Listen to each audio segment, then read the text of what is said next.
Everyone, আজকের গল্প মনোযোগ দিয়ে শুনুন।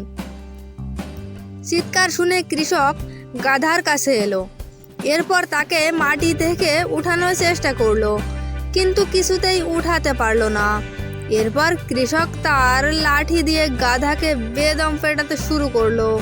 পেটাতে পেটাতে কৃষক বলল, মূর্খ কথাকার, দেখতেই পাচ্ছিস গরুটা অসুস্থ হয়ে পড়েছে।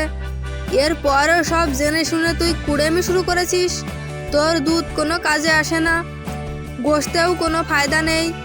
তারপরে ভেবেছিস তোকে বসিয়ে বসিয়ে খাওয়াবো। আজ যদি কাজ না করিস তাহলে তোকে মেরেই ফেলবো। গাধা দেখলো অবস্থা বিপজ্জনক, তাই সোজা হয়ে দাঁড়ালো। প্রথম দিকে বিরক্তির সাথে এবং ধীরে ধীরে মনোযোগ দিয়ে কাজে লেগে গেল।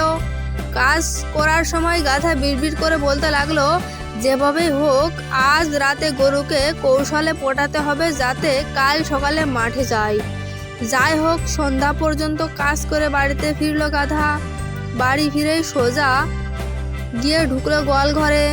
গাধাকে দেখেই গরু নড়ে চড়ে বসলো। এবার বলল, মাঠ থেকে এলি নাকি?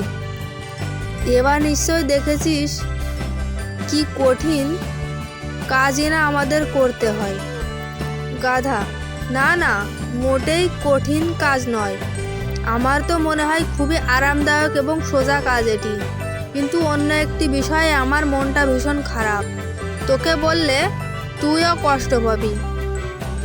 গরু, হাল চাষের চেয়েও কষ্টের কিছু আছে নাকি? ঠিক আছে, খুলেই বল, কষ্ট পাবো না। গাধা, ব্যাপারটা তেমন কিছু না।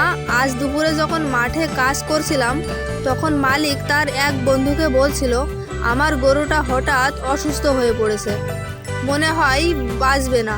তাই ঠিক করলাম কাল যদি ভালো না হয় তাহলে জবাই করে ফেলবো। একথা শুনে গরু ভয়ে কাঁপতে লাগলো। তারপর সোজা হয়ে দাঁড়িয়ে বলল, গরু, তুই সত্যি বলছিস তো? যদি তাই হয় তাহলে কাল থেকেই কাজে লেগে পড়তে হবে। মরার চেয়ে কাজ করে খাওয়া অনেক ভালো।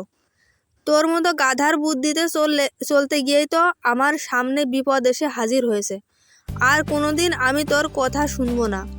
গাধা, তোরে বুদ্ধি দিয়ে তো আমিও কম শাস্তি পেলাম না।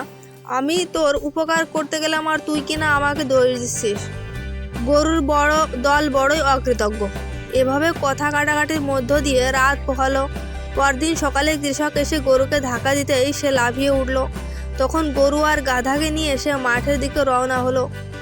যাওয়ার সময় কৃষক তার ছেলেকে ডেকে বলল, কৃষক, তুই আরেকটি লাঙ্গল জল নিয়ে আয়। গাধাকেও আজ থেকে গরুর পিছু পিছু হাল চাষে কাজে লাগাবি। আর শোন, আরেকটা মোটা লাঠিও নিয়ে আসিস। গাধা আবার সংবং করতে পারে।